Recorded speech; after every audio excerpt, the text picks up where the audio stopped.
Ердөө ганц өнөд сонсоод үзээрэй. Дэлхий дээр хамгийн их хүн өдөлсөн ханиад тахал. Аз тахал 1865 оноос 1917 он 2 сая хүн өдөлсөн. Аз ханиад 1957 оноос 1958 он 2 сая хүн өдөлсөн.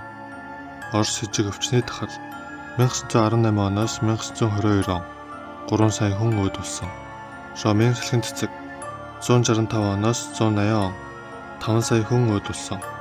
Булчирхайн тахал 1618 оноос 1648 он 8 сая хүн өдөлсөн.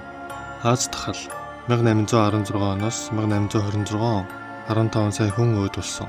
Испани ханиад 1918 оноос 1919 он 20 саяас 50 сая хүн өдөлсөн.